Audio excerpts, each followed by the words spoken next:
Hola a todos, aquí con ustedes Daniel Rojas Pachas con un nuevo video. En esta oportunidad vamos a hablar de Estrella Distante, una novela del año 96 escrita por Roberto Bolaño y publicada por Editorial Anagrama. Esta obra quise dejarla como comentario posterior a la literatura nazi en América, ya que se encuentran estrechamente relacionadas estas dos obras.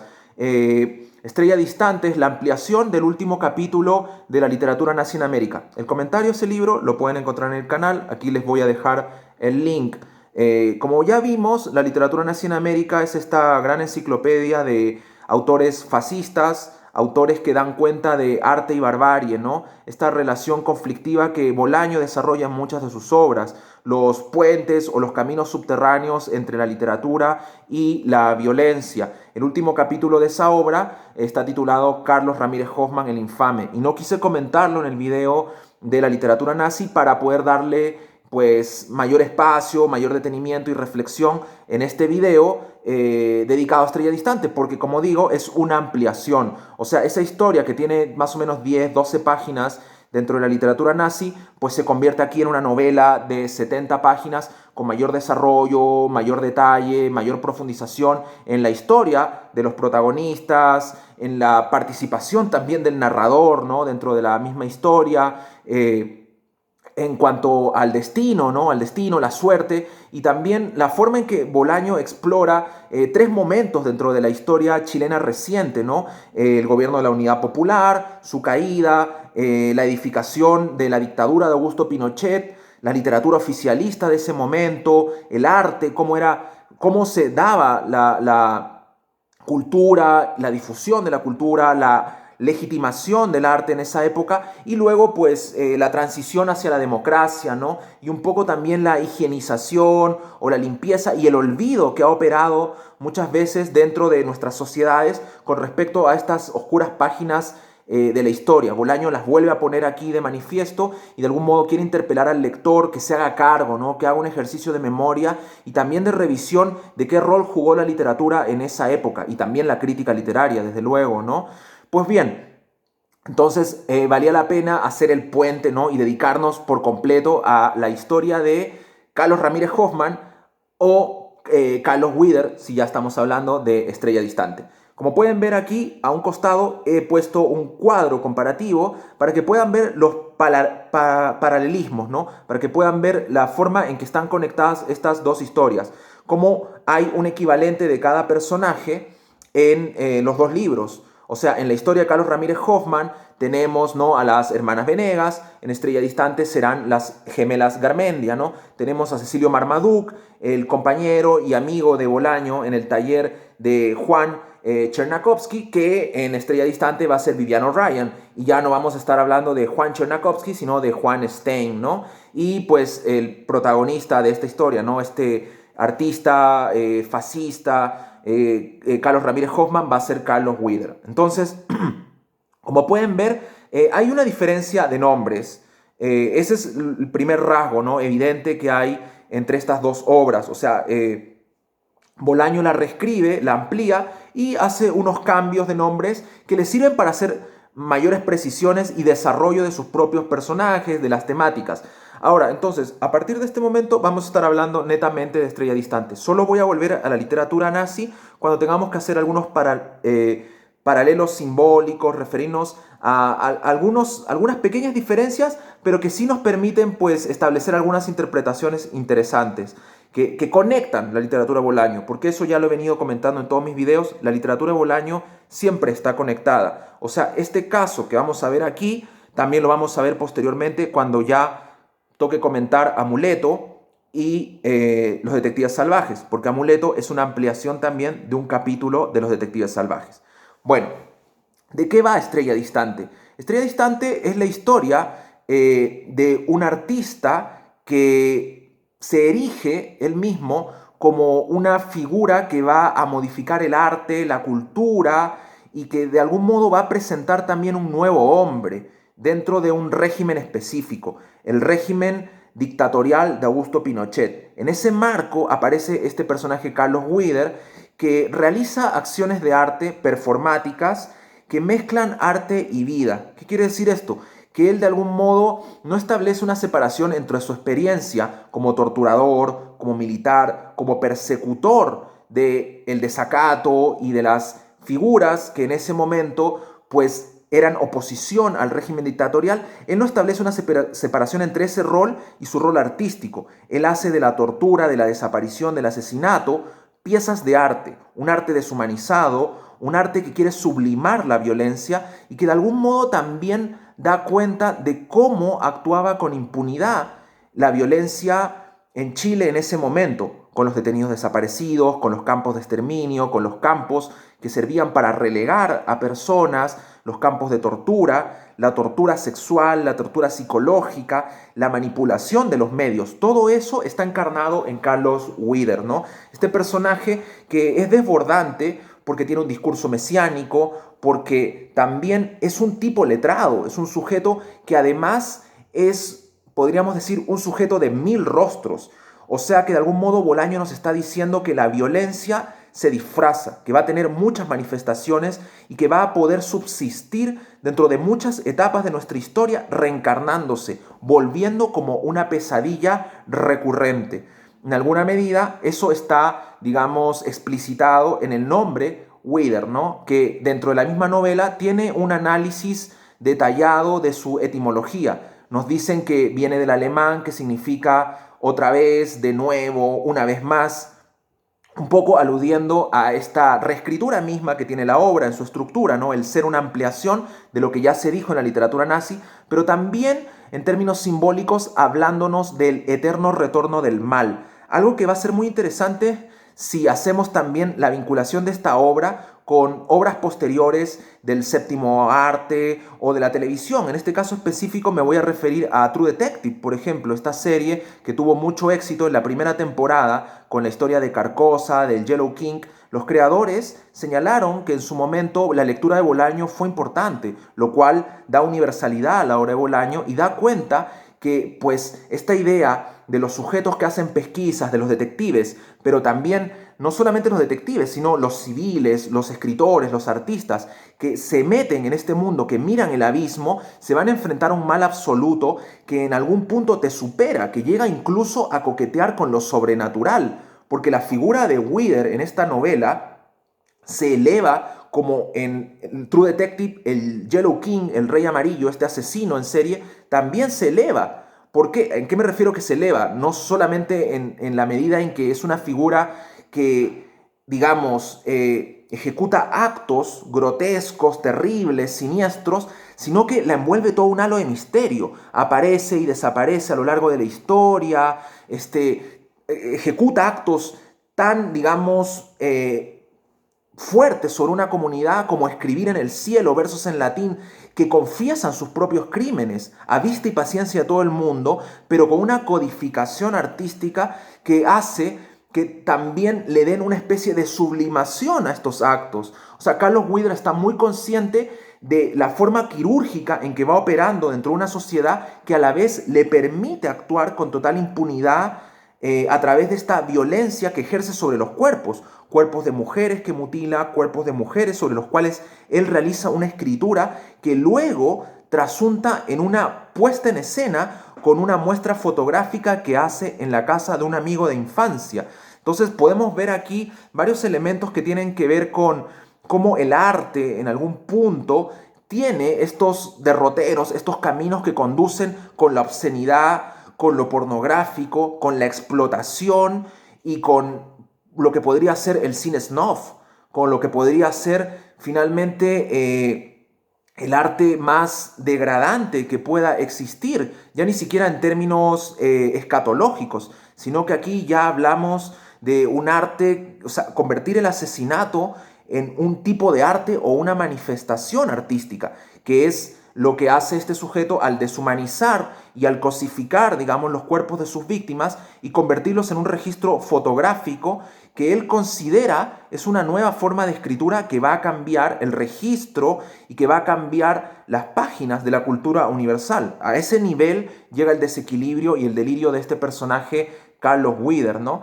Pero Carlos Wither no es solamente ese mal inalcanzable, ese mal que puede escribir en el cielo una figura con forma de sonrisa y un ojo que ve a todo el país y que está ahí completamente vigilante, como el panóptico que también pues ejerce el poder de Augusto Pinochet. Es un poco, Carlos Huidra es un brazo o por lo menos una especie de maquinaria intelectual de la dictadura, ¿no? Es una especie de herramienta también o manifestación de este gobierno dictatorial. Pero no es solamente el sujeto que uno puede decir está ahí por encima de todo, como un halo maldito, como una figura sobrenatural que pues pesa sobre todos como una gran tormenta. No, Carlos Huidra, que en algún momento es descrito como un dios, prácticamente por la manera en que actúa, como un dios, podríamos decir, maldito, como una especie de dios arcano, es también a la vez un sujeto que tiene muchos rostros y que logra mimetizarse en la sociedad. Porque la primera vez que conocemos a este personaje,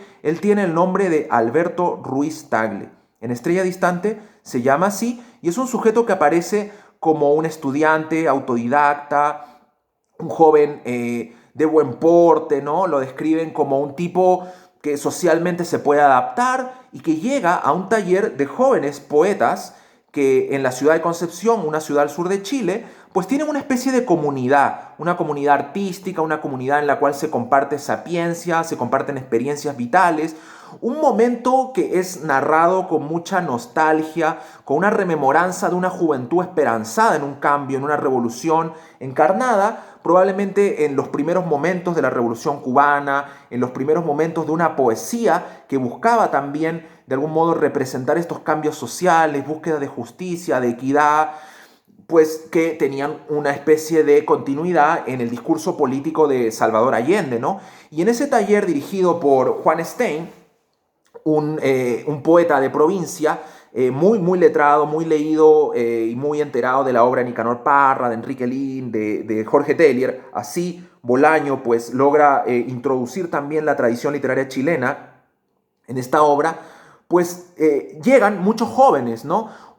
Las estrellas indiscutibles de esto son las gemelas Garmendia, ¿no? Verónica y Angélica. Pero luego tenemos también al narrador, a Arturo Velano, el alter ego de Roberto Bolaño, a Viviano Ryan, que es otro joven, un joven también muy letrado, muy enterado, muy, digamos, obsesivo con sus lecturas, con tener un conocimiento total de los movimientos editoriales, lo vamos a ver a lo largo de toda la obra, ¿no? Como el partner, de algún modo, de Arturo Velano, un poco como su prototipo de Ulises Lima, ¿no?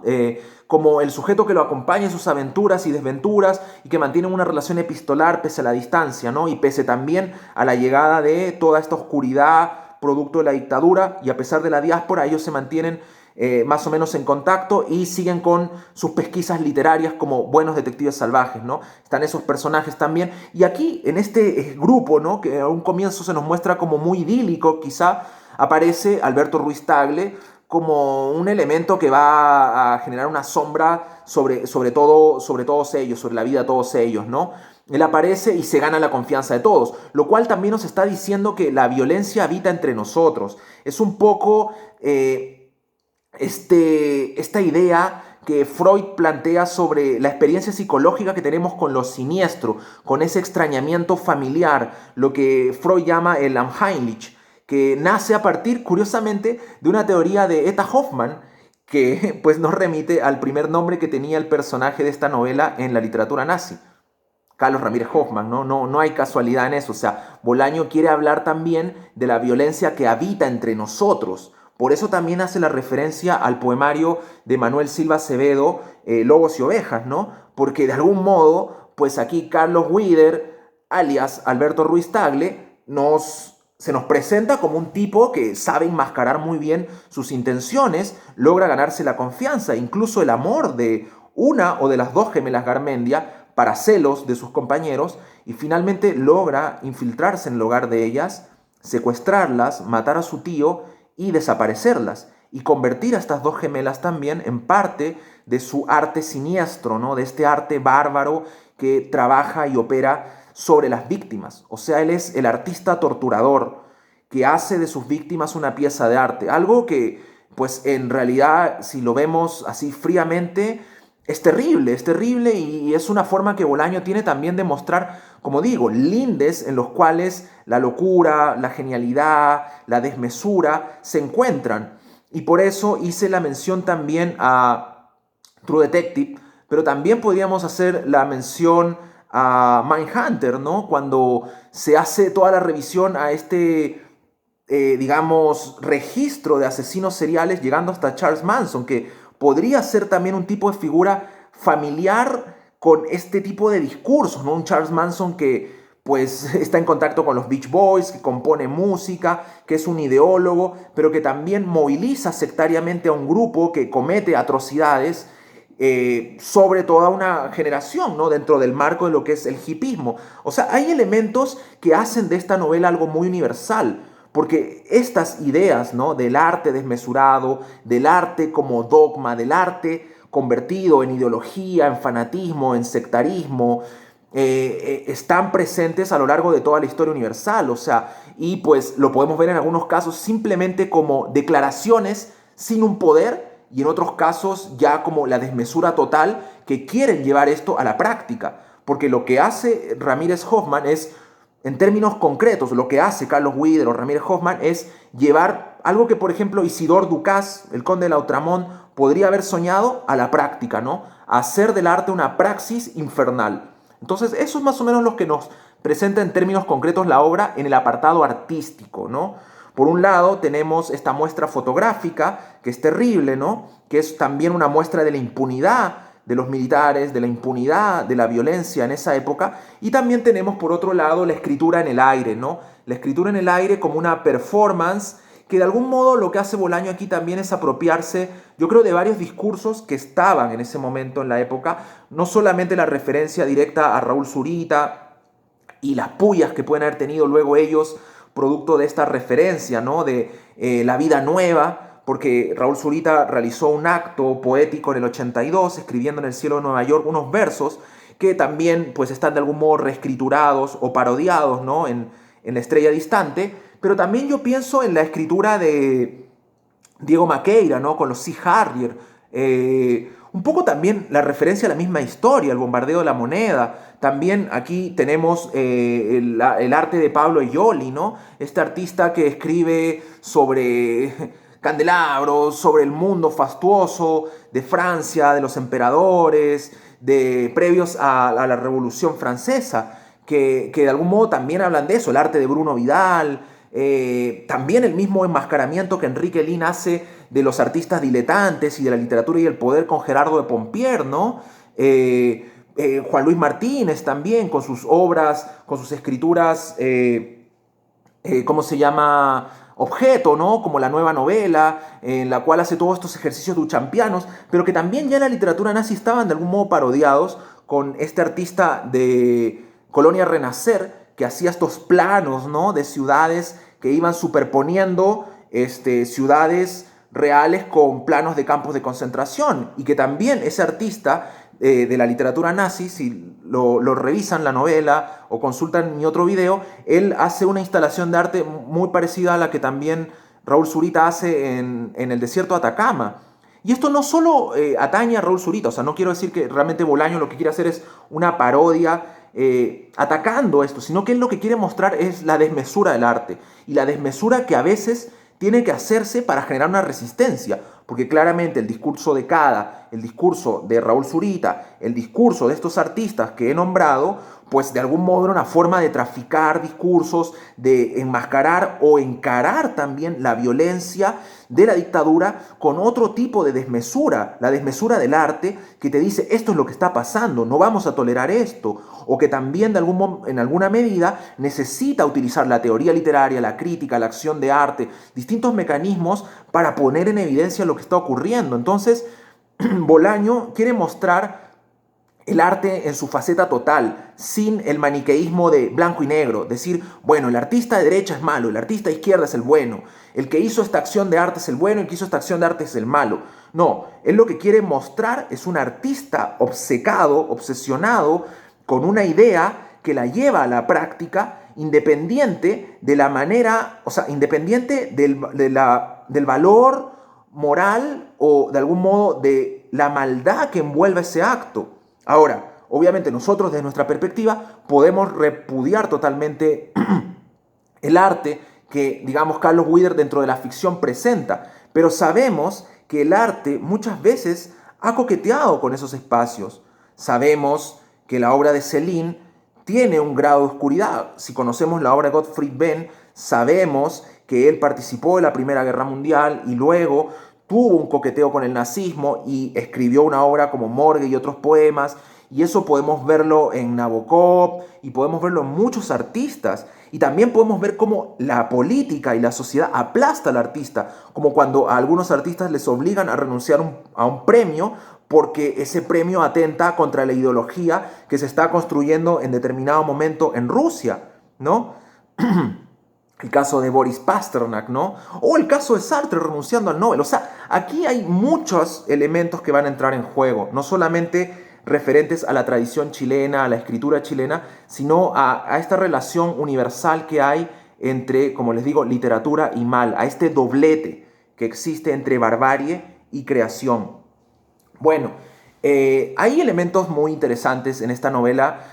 Otro de ellos es el de la crítica, ¿no? Que no podemos dejarlo ahí a un costado e ignorarlo, porque hay algo que les quiero recomendar. Si van a hacer la lectura de Bolaño y se quieren comprometer con esta idea de conocer la obra de este autor, un buen ejercicio es leer la literatura nazi, luego Estrella Distante y cerrar con Nocturno de Chile, como si fuera una trilogía, porque en estricto rigor lo es, están conectadas, ¿no? Una es una ampliación y aparecen personajes que se cruzan, y uno de ellos, que es esencial, es el cura Ibacache, este anticuario que aparece aquí en Estrella Distante como una especie de reescritura o revisión paródica de Ignacio Valente, ¿no? El cura Opus Dei, que escribía en el Mercurio, en este mecanismo de legitimación de la dictadura, en los años 70 y 80, y hasta hoy día el diario Mercurio, con su suplemento de arte y con todos sus cuerpos, ¿no? Y todas sus estructuras, digamos, de prensa, manejan gran parte de la información en Chile y por años han deformado la opinión pública y jugaron un rol muy, muy crítico en el lavado de imagen, en los montajes y en los simulacros que generó el gobierno de Augusto Pinochet, así como también lo hizo la FIFA y la OEA. Entonces Bolaño pone aquí a la crítica y pone también en evidencia los sistemas de legitimación. El cura Ibacache es el cura Valente. Y aquí hay algo curioso, porque el cura Valente, y hay una mención de esto también aquí en Estrella Distante, ignoró completamente a Enrique Lin y en determinado momento, pues lanzó a la fama muchas obras, entre esas la de Raúl Zurita. O sea que en alguna medida también, hay que decirlo, ¿no? Los medios de prensa de ese momento querían crear un arte oficial o aceptar algún arte disidente con intenciones de legitimación o por lo menos de mantener una apariencia o una mascarada o un maquillaje de tolerancia, de respeto hacia el mundo, mostrar que esto no era una dictadura cruenta como se decía, y es lo que trataron de hacer a lo largo del tiempo, maquillar, ocultar, tapar los crímenes de lesa humanidad y pues de algún modo tenían que mantener cierto status quo y obviamente un país tiene que mantener una producción cultural. Durante la época de Pinochet se entregaron premios nacionales, pero a literaturas higienizadas, a literaturas que no eran de desacato, a literaturas que no podían generar algún tipo de, digamos, cuestionamiento mayor y tenían un régimen censor para evaluar qué obras se publicaban y no. Y Valente era parte de ese mecanismo. Bolaño lo pone aquí en juego y luego en Nocturno de Chile, cuando ya la comentemos, van a ver que Valente comparte cena con Pinochet, le enseña de marxismo, es enviado a viajar por el mundo, genera crítica que halaga a muchos autores, incluido en su momento Neruda. ¿Por qué? Porque necesitan mantener una idea de normalidad, ¿no? Entonces tratan de mantener una especie de aparente equilibrio y aceptación, una aparente tolerancia. Y también el cura Ibacache, representado en la obra de Bolaño, luego va a tener conexiones con la representación paródica que Bolaño hace de Mariana Callejas y Michael Townley, esta pareja de la escritora y el asesino de la CIA, que pues operaron en Chile, y Michael Townley es responsable de la muerte de Letelier, del general Pratt y de muchas personas en Latinoamérica que formaron parte de una disidencia fuerte al gobierno de Pinochet. Entonces Bolaño hace un recorrido muy, muy grande en estas tres obras sobre pues arte, literatura, crítica, mecanismos de legitimación. Es una trilogía interesante que se puede ver en paralelo a las grandes obras, a Detectives Salvajes y 2666, en la medida en que aquí ya aparecen los elementos de la parte de los críticos, la parte de los crímenes, de los detectives salvajes, del par que está investigando a Carlos Wither, que en Los Detectives Salvajes va a hacer la búsqueda de Ulises Lima y de Arturo Velano por Cesárea Tinajero, o los críticos buscando a Beno von Archimboldi. Aquí es Carlos Wither. Entonces están las pulsiones de Bolaño. Eso es lo interesante de esta obra. Y también, pues hay que nombrarlo, está la metatextualidad, porque Bolaño también es un maestro del autoescarnio, de la autoparodia, y él mismo se representa, no solo con su alter ego, Arturo Velano, sino también con una especie de desdoblamiento que hace con Vivian O'Ryan, porque Vivian O'Ryan es en alguna medida una parte de Bolaño también, la parte que se queda. Tenemos por un lado al sujeto que se va, ¿no? Que se va a errar por el mundo, a tener trabajos miserables, a escribir, a entregarse al autodidactismo, a explorar, ¿no? Como un viajero errante, como siguiendo una consigna a lo Thoreau, ¿no? A lo Henry David Thoreau, y vamos a caminar. Pero luego Vivian O'Ryan es el que se queda en el incilio como zapatero, pero también sigue investigando como un obseso, ¿no? Como un obseso sacado de la mente de Borges, un tipo que se mete a los archivos y busca en las revistas. Y aquí hay un elemento metatextual muy, muy rico, muy interesante, en el cual pues nos cuenta que Vivian O'Ryan quería escribir una obra llamada La literatura nazi. O sea que la misma obra que leemos y que da pie a esta expansión está nombrada en esta novela como parte de la ficción, como algo que se va a escribir, y que de hecho Vivian O'Ryan en los 90, cuando ya llega la democracia o el retorno a la democracia, la transición luego de la dictadura, escribe una obra que se vuelve un bestseller que se llama El nuevo retorno de los brujos, que es un libro sobre movimientos fascistas del Cono Sur. ¿Les suena conocido? La literatura nazi, ¿no? ¿Con quién cierra? Con sus investigaciones sobre Carlos Wither, en la cual la misma obra nos dice, ¿no? A Vivian O'Ryan le gana el fantasma de Carlos Wither y no puede generar esa especie de concreción, de parquedad, de necesidad que exige un libro biográfico, y en Carlos Wither, el narrador, él como narrador, como autor, Vivian O'Ryan se mete más de la cuenta y pareciera que todo el rato está siendo perseguido por el fantasma de Carlos Wither, que es algo que uno siente cuando lee la literatura nazi, y te das cuenta que pues en esa historia, en la de Ramírez Hoffman, pues Bolaño es el Bolaño que conocemos. Deja esa estructura, ¿no? A lo Borges, a lo Wilcock, a lo Marcel Schopp, ¿no? De Historia Universal de la Infamia, de la Sinagoga de los Iconoclastas, ¿no? De biografías pequeñas, y se expande con una narrativa, ¿no? Al punto que necesita crear una nueva obra en la cual consigna la obra anterior. Es muy interesante, o sea, es interesante porque también digo que hay un autoescarnio a la misma ficción autoral, porque en un punto dice, Vivian O'Ryan se empezó a volver un tipo de éxito, lo llamaban de universidades norteamericanas, Vivian O'Ryan empezó a gozar de una especie de fama producto de este libro, ¿no? Y sentía una sana envidia, que es la peor de las envidias. Entonces un poco está hablando de él también y de su proyección autoral, o sea, de cómo también esta obra es la literatura nazi y estas exploraciones que va a hacer de la historia y de la intrahistoria, o sea, de la pequeña historia chilena, pues le permitieron a Bolaño también ocupar un lugar importante dentro de la narrativa latinoamericana y una especie de nueva visión del sujeto testimoniante, de la narrativa histórica. Porque antes de esto, las novelas de dictadura, pensemos, son como Yo Supremo, como El Señor Presidente, ¿no? Como La Fiesta del Chivo. Novelas totales, novelas... Aquí ya no estamos viendo la historia de Pinochet, estamos viendo la historia de un artista ficticio que engloba muchos elementos que están en ese momento en juego, que están en ese momento encarnados, ¿no? Por artistas de izquierda, por críticos de derecha, por medios de prensa, por la misma milicia, por las víctimas, por los victimarios. Wither sintetiza todo eso, o sea, es una fuerza, ¿no?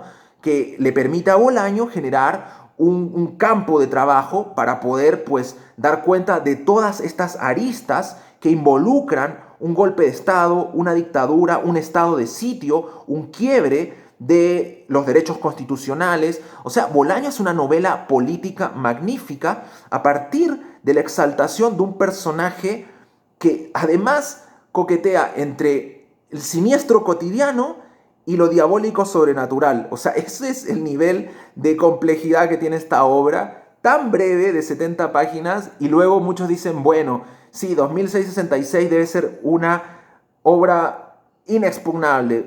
Claramente, ese es un laberinto inmenso, ¿no? Este es un pequeño laberinto que no deja de ser interesante y que no deja de ser complejo.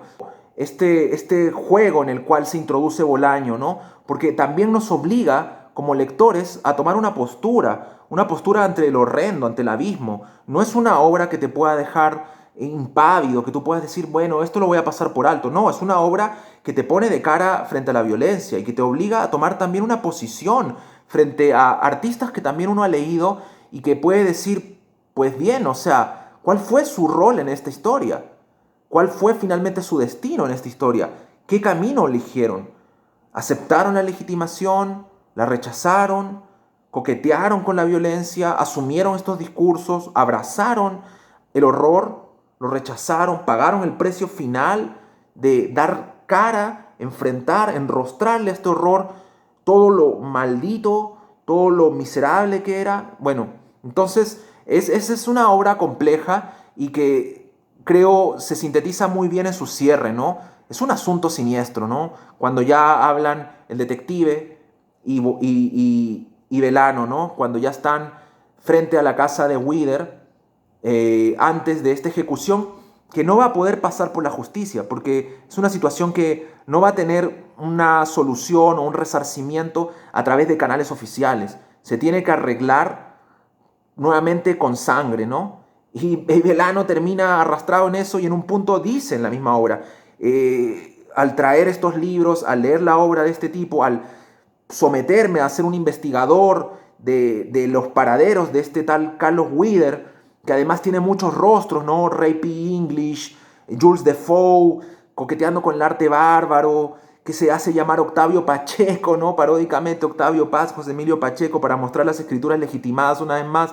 Al traer este tipo a mi hogar, al leer sus obras, estoy invocando a los monstruos y ya quiero irme al anonimato, escribir, no publicar, salir de esto, ¿no?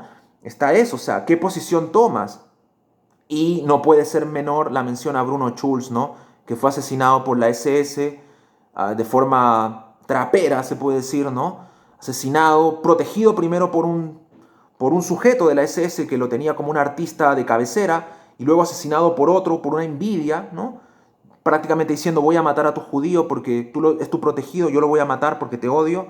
Y Bruno Schulz queda en medio de esa disputa, siendo además un autor polaco judío que ya estaba sometido al terror, pues finalmente muere de una forma tan cruenta, ¿no? Y Bolaño está leyendo sus obras antes de la ejecución de Carlos Wither. Entonces es una obra que en realidad te obliga a ver todo más allá del maniqueísmo, de los buenos y malos, de los lobos y las ovejas, porque finalmente más o menos lo que te está diciendo es que en la historia de la infamia, todos tenemos un rol y que de alguna manera todos cumplimos un rol, incluso con el silencio, incluso con la aceptación.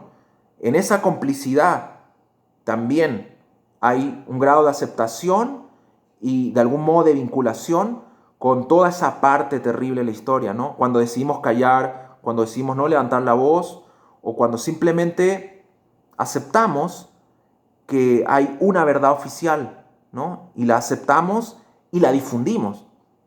Entonces, Bolaño de algún modo con esta obra pues siento que quiere nuevamente traer a la mesa el tema de arte y compromiso, ¿no? Pero no desde una óptica, como digo, panfletaria, sino más bien desde un posicionamiento que él siempre invocaba, el coraje, ¿no? La valentía.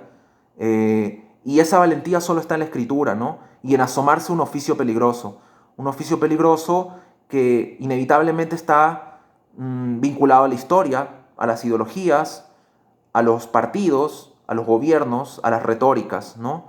Porque finalmente, pues, el arte es también eso. Entonces, espero que hayan disfrutado el video. Es complejo hablar de estos temas, es interesante por lo demás, y también es difícil resumirlo porque hay mucho que me gustaría decirles, que me gustaría externar, pero que pues también el video se alargaría mucho más, pero creo que vamos a volver a estos temas cuando hablemos de 2666 y los detectives salvajes, ¿no? No por nada, El eterno retorno, Wither, y también la cita de Augusto Monterroso en la literatura nazi, que también habla, ¿no? Paródicamente de el nadar una y otra vez en el mismo río, ¿no? Siempre, el eterno retorno. Bueno, hasta una próxima oportunidad en Libros y otras interferencias. Muchas gracias por los comentarios. En realidad estoy muy contento porque el canal está recibiendo muy buena onda. Hay comentarios positivos, likes, comparten los videos y eso me entusiasma mucho a seguir haciendo estos videos. Nos vemos en una próxima oportunidad. Bye.